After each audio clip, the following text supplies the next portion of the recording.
Everybody sit tight. Joining us now from Green Bay, Wisconsin is Republican Senator Ron Johnson. Senator, I understand we've got a little wonky connection, so I'll speak louder than usual. Thanks for being with us this morning. We talk a lot about Graham Cassidy, but you two are one of the co-sponsors of this new proposed healthcare legislation.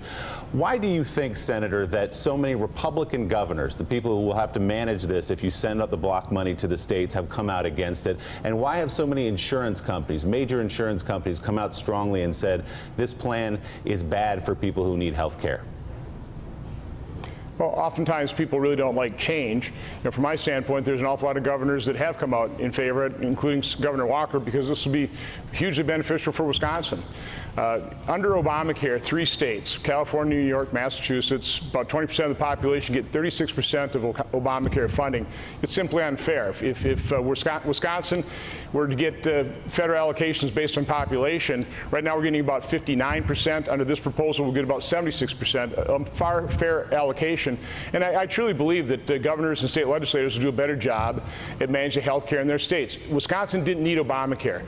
According to our Department of Health Services Family Health Survey, 94% of Wisconsinites had coverage all or part of a year prior to Obamacare. Now we have 96%.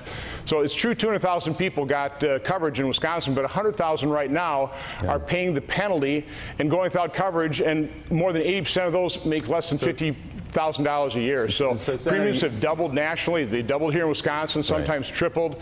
So Obamacare is simply not working. And as Senator Flake pointed out, you've got 90,000 businesses that are going to get notices, I think, in the beginning of October, and they'll have to pay penalties of close to $5 billion. Senator, that's an impending disaster. A few things to get through here, so let me stop you for just a second.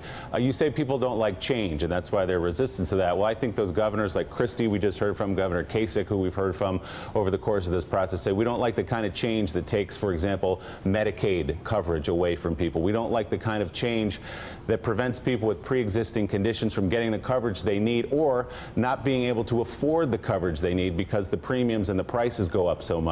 What do you say to people now covered by Medicaid expansion who are worried that your plan would take away their health care, low-income people? Well, first of all, governors that took Medicaid expansion aren't going to want a fair distribution of those health care dollars. I get that. There will be some less money than they otherwise would have gotten because the distribution has been so inequitable. We are still spending vast amounts of money. I think the total reduction is going to be probably less than 4% in terms of spending over 10 years. We'll still spend close to $5 trillion over the next 10 years. You know, in Medicaid, 2009 we spent $200 billion. This year we'll spend about $400 billion. Under Obamacare, we're going to be spending close to $600 billion. We'll knock that down probably less than 4% in the future. And in Wisconsin, for example, we have traditional Medicaid. I would argue that Medicaid expansion, which was targeted at able-bodied, working-age, childless adults, where the federal government fully funded that. It's ramping down its contribution a little bit, whereas disabled, elderly, and children were only basically funded Senator, at about 60% will not some level. of the people who Medicaid enjoy coverage under Medicaid expansion no longer have Medicaid coverage, Senator? And have children. Senator, will people who enjoy coverage under Medicaid expansion be now denied coverage that they have now? Will those people be covered in some way, or will they be left in the lurch? I would say not if governors manage their programs properly. But what if they don't have enough money to cover all that anymore? Listen, Medicaid expansion should be for a bridge to a job. And I think that's part of the problem with any kind of entitlement is I'm not sure it's being used as a bridge to a job. If you just capped enrollment in Medicaid expansion today, just capped it, let everybody stay on, grandfather them, if they get a job, they come back in, they can always take it. Over a very short period of time through attrition, Medicaid expansion would basically be reduced about 20% of its current level. Right. Do you agree, Senator? Again, Medicaid expansion puts at risk Medicaid, traditional Medicaid, and that's what we have here in Wisconsin. That's why I'm supportive of this bill, one of the many reasons. Do you agree, Senator, that governors will now, if your plan becomes law, will have to make choices that they didn't have to make now? If they have less money, that means somebody gets either less coverage under their current plan or someone gets no coverage at all. So can you say this morning on this show, some of those governors that are getting an unequal distribution under Obamacare will have to make some choices. Yeah, but for example, Governor Walker will have more funding. Still, not as much as our population would indicate, but will certainly have more funding. This will be very beneficial for the state of Wisconsin. People will lose coverage under your plan, Senator? I can't guarantee that. The only guarantee is if we maintain with Obamacare Premiums have already doubled. And by the way, people covered, supposedly guaranteed coverage under pre-existing conditions under Obamacare. It's not an absolute guarantee. If you're one of those forgotten men and women that Bill Clinton are talking about, people out there busting it, working 60 hours a week, their premiums have doubled, in many cases tripled, coverage cut in half. Unless you quit your job and you have a pre-existing condition, you're not guaranteed coverage. Senator, so Obamacare is a disaster. Again, 90,000 notices to businesses, $5 billion in fines. Premiums have doubled. This is unsustainable. We're going to have to continue to throw billions of dollars into a failing system, which is one of the reasons the bipartisan effort, which I've been fully involved in. There have been some great discussions. They will continue. Senator, what this does is this puts us on a path to state control, more flexibility. Senator, I just want to be very clear. I want to be clear different because models be taken care of. I want to be clear in an answer you gave a minute ago, because I think this is at the core of what we're talking about here. Will people who currently have coverage, medical coverage, lose it under your plan in the United States? Listen, millions of people lost coverage under Obamacare. Yes or no, there are no guarantees other than the fact that premiums have already doubled. They'll continue to skyrocket. We're going to have to continue to throw money at a failing program. It just simply doesn't work.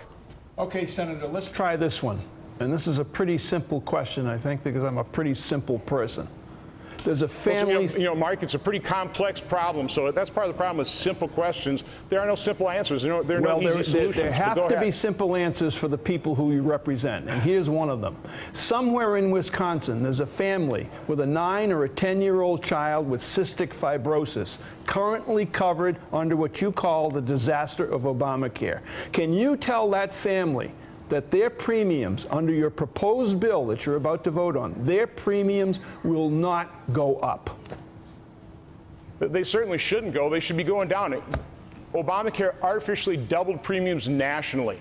So again, the state of Wisconsin will definitely get more funding because we've been really disadvantaged under Obamacare funding scheme right now. So no, in Wisconsin, we're going to do very, very well, but I think other states will as well. Maine's invisible high-risk pool. They instituted a guaranteed issue. They didn't repeal it. They supplanted with invisible high-risk pool, and premiums for young people fell to a third of the level prior to that. For somebody my own age, about half. So there are ways of dealing with this, covering people with pre-existing and high-cost conditions without skyrocketing premiums or collapsing insurance markets. Obama is a failed model. It's a faulty architecture, and this would start put us on a path to start fixing it. You know, Senator, I'm begging you. I'm begging you. A yes or no answer here. I am begging you. Mike, can you guarantee that premiums there are no won't go up? guarantees under Obamacare. I just pointed out individuals that are busting it, that are working hard, don't get subsidies.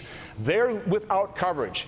Some of them have pre-existing conditions, so there are no absolute guarantees other than if we don't do anything, 90,000 notices, $5 billion in fines, premiums will remain doubled, they'll continue to skyrocket unless we inject tens of billions of dollars into a failed system. That's a guarantee. We're trying to make sure that that doesn't happen. All right, Senator Ron Johnson of Wisconsin, one of the sponsors of the Graham-Cassidy legislation now under review in the United States Senate. Senator, thanks for your time this morning. It's the same as with the Affordable Care Act. If you're not going to be honest with people about the winners and losers of your legislation, if you pass it, you're going to have trouble because people are going to be surprised that it turns out not everybody wins. And he had repeated chances, as have other Republicans who've come on the show in the last couple of days. They cannot answer the questions. They cannot answer the questions. But his response is, I don't know. Does he know that your example is a hard one to deal with? Or is he pretending that it's not? I don't know the answer to that. Nor do I. I just can't tell. The question, too, is the rush job on this. I mean, they have a week, and they could use the same process in a year. And I get it that Republicans feel that Obamacare is a disaster, as you heard Ron Johnson say, but it's been 7. Well, what they need is a president who actually wants to bring people together and create something really constructive and good.